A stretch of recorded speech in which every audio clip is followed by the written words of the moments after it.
Morning students, कैसे हैं। मैं Santosh Sharma, DAV public school Sikar, class 10th के chapter number 4 immunity and blood group वाले के पार्ट नंबर 7 के अंदर आज अपन पढ़ेंगे एग्लूटिनेशन और दूसरा अपन जो है इरिथ्रोब्लास्टोसिस फिटेलिस अपन पढ़ेंगे। दो टॉपिक आज पढ़ेंगे अपन। तो फर्स्ट है एग्लूटिनेशन यानी रक्त समूहन। ये क्या होता है, रक्त का समूह कैसे बनता है, इसके बारे में अपन देखते हैं। क्योंकि ये अपन ये कहेंगे RH जो आपको बताया था पहले, ABO ग्रुपिंग और RH ग्रुपिंग जो बताए थे, उसमें जो RH ग्रुपिंग है उसमें RH मिसमैच के कारण ऐसी घटनाएं होती है। अब उसमें होता क्या है वो अपन देखते हैं। ये जो भी चीज यहाँ पर लिखी हुई है सारी की सारी इस डायग्राम के अंदर शो हो रही है। यानी एक बार अपने इनको पढ़ेंगे, उसके बाद यदि अपनी डायग्राम देख लेंगे तो सारी चीज अपनी जो लिख रखी है वो सारी की सारी डायग्राम के अंदर शो हो रही है। क्लियर है। फर्स्ट पॉइंट देखिए, when blood from RH positive person transfer to RH negative person. ये क्या कर रहा है कि जब RH पॉजिटिव से मतलब आप समझते हैं क्या है, यानी ऐसा रक्त समूह है जिसके अंदर RH क्या हो, कारक उपस्थित हो, RH एंटीजन है वो प्रेजेंट हो। जैसे हमने बताया थे जब रक्त समूह आपको पढ़ाया था, तो रक्त समूह A, रक्त समूह B, रक्त समूह AB, रक्त समूह O, और ये था ABO ग्रुपिंग के आधार पर। और RH ग्रुपिंग के आधार पर हमने RH पॉजिटिव और RH नेगेटिव दो प्रकार के रक्त समूह हमने लिए थे। उसमें RH पॉजिटिव किसको कहा था, जिसके अंदर RH कारक उपस्थित हो, RH एंटीजन उपस्थित हो, उसको हम RH पॉजिटिव कहेंगे। और जिसके अंदर RH एंटीजन अनुपस्थित हो यानी नहीं हो तो उसको अपन क्या बोलेंगे, RH नेगेटिव कहेंगे। तो इस तरीके से हमने सारे जो ब्लड ग्रुप थे अपने पास, 4 प्रकार के blood group, A, blood group B, blood group AB, blood group O, उनको हमने दो बना दिए। जैसे A+ यानी A positive A negative, B positive B negative, AB positive AB negative, O positive O negative. तो हमने 8 प्रकार के रक्त समूह हमने बनाए थे।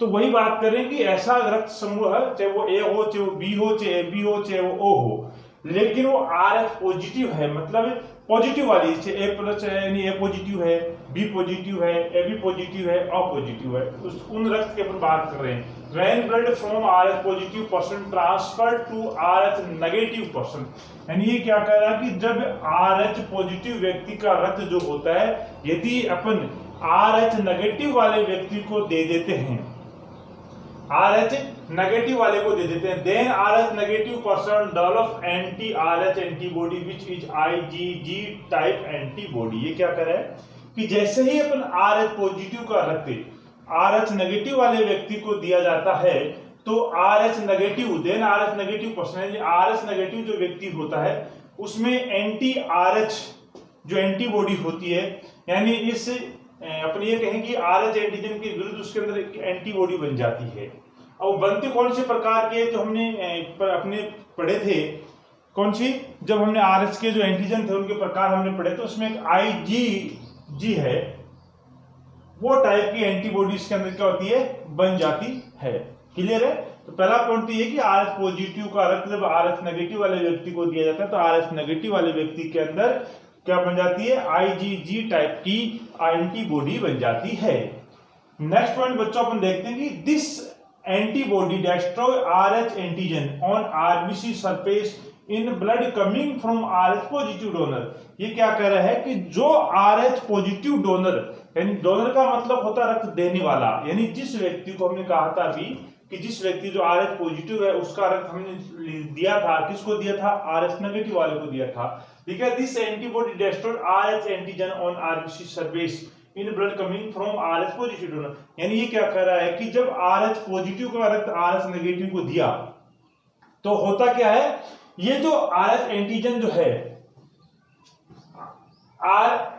यह प्रतिरक्षी RH पॉजिटिव दाता से आने वाले रक्त में RBC की सतह पर पाई जाने वाले RH एंटीजन को नष्ट कर देती है।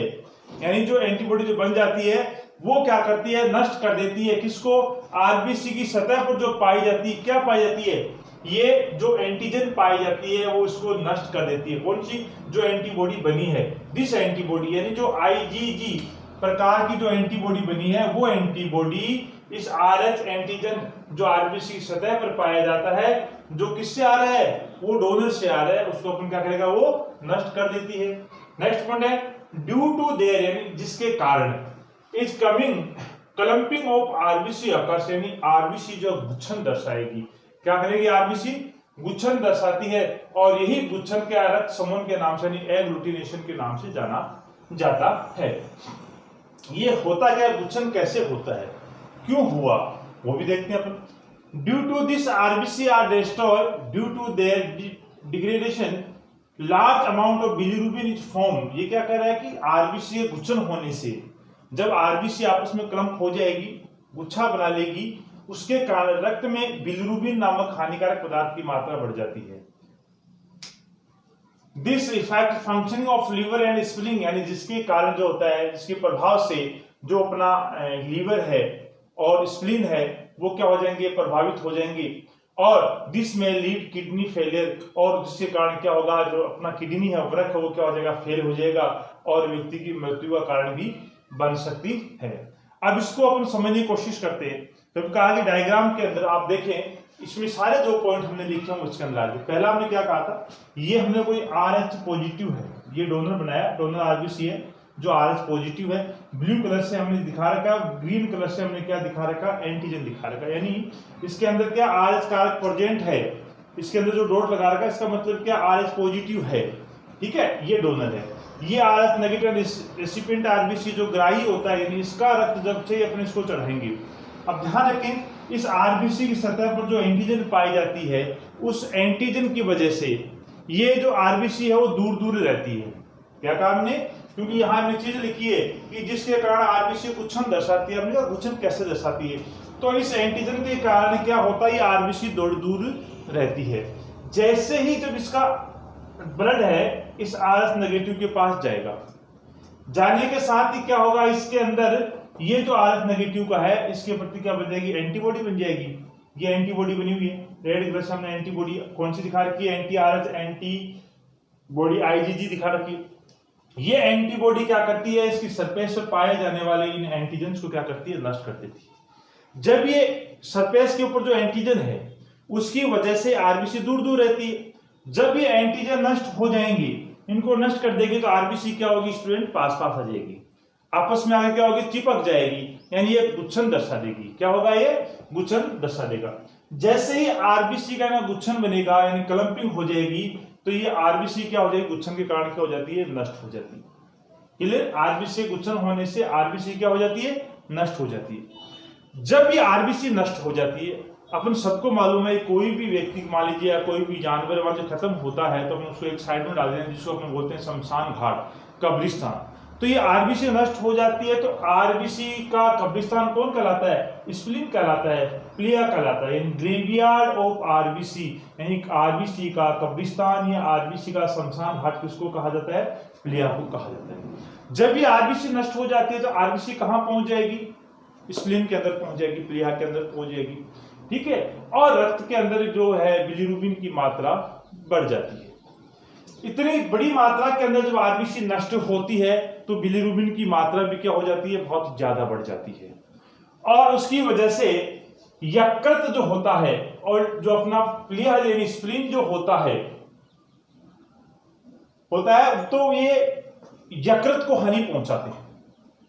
अब यकृत काम क्या करता है, अमोनिया को यूरिया में कन्वर्ट करता है, और चक्र साइकिल के द्वारा। तो वो अमोनिया को किस में कन्वर्ट करता है, यूरिया में कन्वर्ट करता है, और यूरिया बाह्य प्रमूत्र के द्वारा अपन शरीर से क्या करते हैं, उसको बाहर पास कर देते हैं।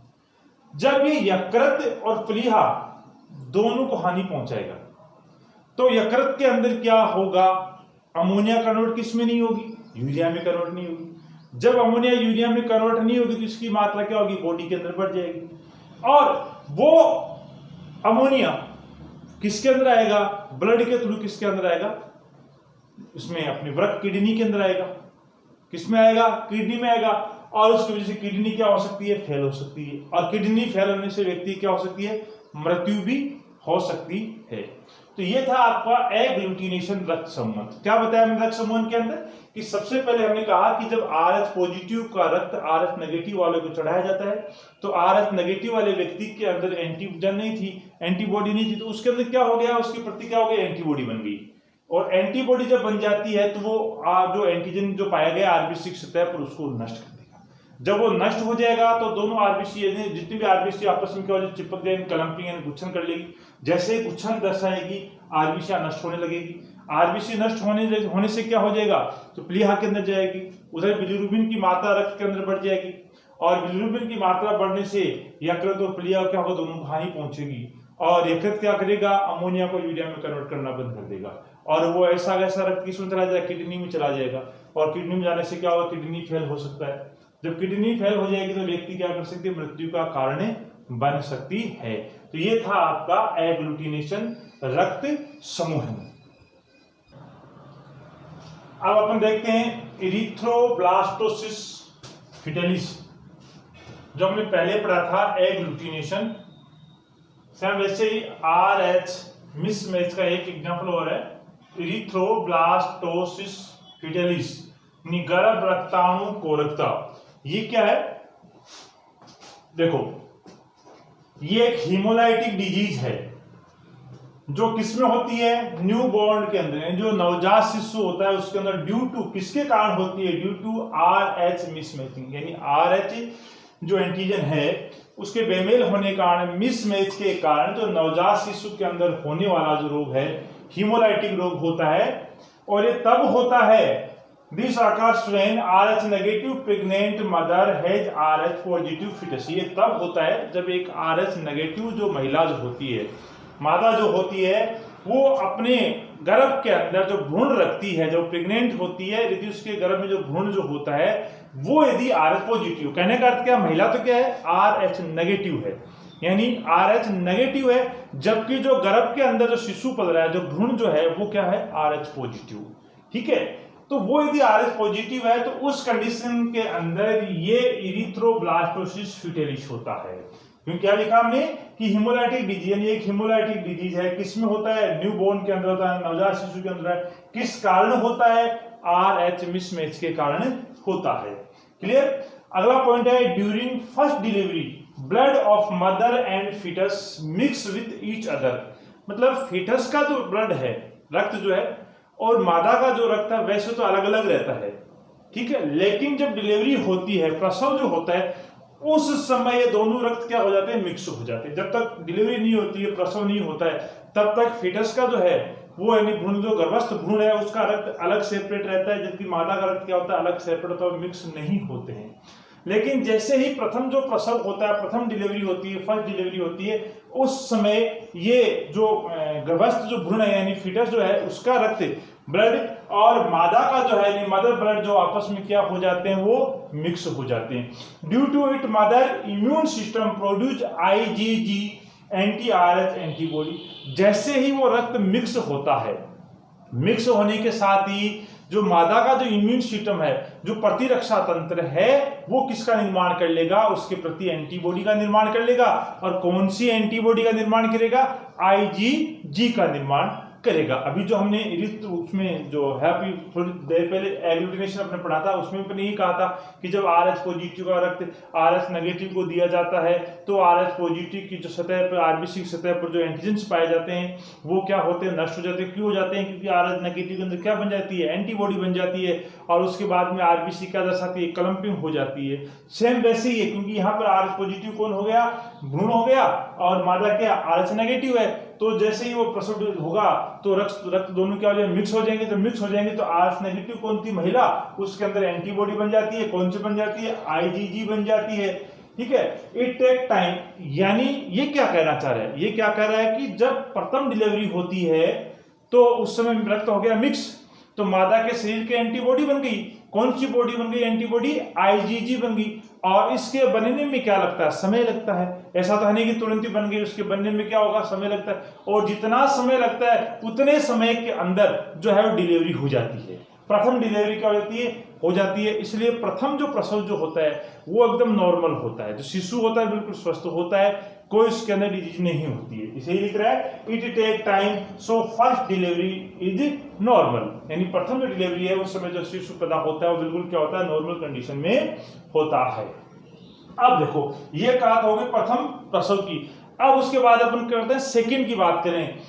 If in next pregnancy foetus is RH positive, अभी क्या कह रहा है, ध्यान से सुने, अब क्या कह रहा है कि जब नेक्स्ट डिलीवरी होने वाली है, जब वो महिला दूसरी बार गर्भ धारण करती है, पहली बार जब गर्भ धारण किया तो उसका शिशु क्या था, RH पॉजिटिव था, लेकिन जब एंटीबॉडी बनी तो उसमें समय लगा, तब तक प्रथम डिलीवरी तो हो गई।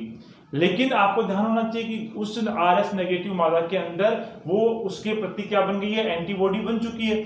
जब वो बार गर्भ धारण करती है, दूसरी बार जब वो गर्भ धारण करती है, और यदि वो गर्भस्थ शिशु क्या हो, RH पॉजिटिव हो, यदि RH नेगेटिव है तब तो कोई दिक्कत नहीं है। लेकिन लफड़ा कब है, जब वो गर्भस्थ भ्रूण जो होता है, फीटस जो होता है, यदि वो RH पॉजिटिव हो पहली बार की तरह, तब जाके क्या होती है, कोई जटिलता उत्पन्न हो जाती है। ये क्या करा, इफ इन नेक्स्ट प्रेगनेंसी, यानी जो नेक्स्ट प्रेगनेंसी है, गर्भधारण है, फीटस इज RH पॉजिटिव, और फीटस क्या हो, RH पॉजिटिव हो, RH antibody present in mother blood, this to the fetal blood as IgG can cross placenta। ये क्या कह रहा है कि उसमें जब RH पॉजिटिव भ्रूण बनता है तो मादा के शरीर में पहले से उसके प्रति क्या है, एंटीबॉडी है, और कौन सी एंटीबॉडी है, वो IgG प्रकार की होती है। जब आपको ये एंटीबॉडी बताई थी उसमें उसकी एक विशेषता ही भी बताई थी कि IgG जो एंटीबॉडी है और इस प्रकार की एंटीबॉडी है जो प्लेसेंटा यानी अपरा को क्या कर सकती है, क्रॉस कर सकती है। तो ये क्या लेकर का है कि IgG कैन क्रॉस प्लेसेंटा, यानी ये प्लेसेंटा अपरा को क्या कर देगी, क्रॉस कर लेगी। क्रॉस करके कहां तक पहुंच जाएगी, वो उस भ्रूण तक पहुंच जाएगी, फीटस तक पहुंच जाएगी, और जैसे ही फीटस के अंदर पहुंच जाएगी, this can lead to death of the foetus, यानी जैसे ही वो पहुंचेगी RBC क्लम्पिंग हो जाएगी, और क्या हो जाएगी, उस जो गर्भस्थ जो भ्रूण जो होता है, यानी फीटस जो होता है, उसकी मौत कहाँ हो जाती है, इन मदर वोम, यानी मादा के कोख में उसकी क्या हो जाती है, मृत्यु हो जाती है। ठीक है, यदि अगले गर्भधारण में गर्भस्थ भ्रूण RH पॉजिटिव होता है तो मादा के रक्त में RH एंटीबॉडी यानी IgG पहले से उपस्थित है। ये IgG क्या कर सकती है, प्लेसेंटा को क्रॉस करती है, गर्भस्थ भ्रूण में पहुंच जाती है, और पहुंचकर फीटस रक्त में उपस्थित RH एंटीजन क्या करती है, वो नष्ट कर देती है, जिससे फीटस और ब्लड में एग्लूटिनेशन हो जाता है, और जैसे एग्लूटिनेशन हुआ वह फीटस क्या है, उसकी मौत हो जाती है, कहां हो जाती है, मादा के कोख में हो जाती है। क्लियर।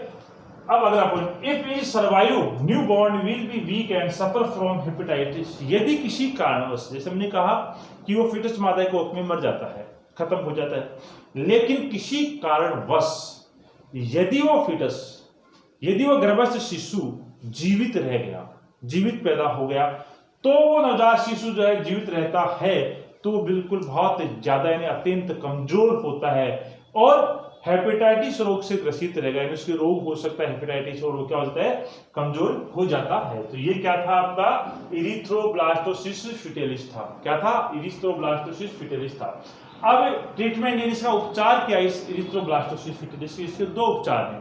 पहला उपचार तो क्या है, जब प्रथम डिलीवरी होती है, उस डिलीवरी होने के 24 घंटे के भीतर यदि एंटी-RH यानी एंटी-D का उसके ऊपर वैक्सीन दिया जाता है उस महिला को, तो क्या हो सकता है, इससे बचा जा सकता है। किससे बचा जा सकता है, इरिथ्रोब्लास्टोसिस फिटेलिस से बचा जा सकता है। कब बचा जा सकता है, यानी प्रथम डिलीवरी के बाद, जैसे डिलीवरी होती है उसके 24 घंटे के भीतर यदि एंटी-RH एंटी-D का इंजेक्शन उस महिला के अंदर वैक्सीन दिया जाता है तो क्या हो सकता है, अपने इस घटना से बच सकते हैं।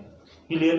दूसरा ट्रीटमेंट क्या है, शिशु का संपूर्ण रक्त रक्ताधान के द्वारा बदला जा सकता है, यानी जो शिशु जो होता है, न्यूबॉर्न जो होता है, उसका कंप्लीट ब्लड जो होता है वो ट्रांसफ्यूजन के माध्यम से जिसको पूरा रक्त आप चेंज कर दें तब बच सकता है। दो आपको उपचार बताएं। पहला उपचार है उसका वैक्सीन दी जाए, किसको दी जाए, टीका लगाया जाए उस महिला को, किसका, एंटी-RH या एंटी-D का। और दूसरा ट्रीटमेंट आपको बताया कि जो नवजात होता है उसका संपूर्ण क्या करो, आप रक्त क्या के ट्रांसफ्यूजन यानी रक्ताधान के माध्यम से जिसको अपन चेंज कर दें तो इस घटना से क्या हो सकता है, बचा जा सकता है। तो स्टूडेंट, ये आज का अपना पार्ट नंबर 7 जिसके अंदर अपने एग्लूटिनेशन और इरिथ्रोब्लास्टोसिस फिटेलिस पहुंचे।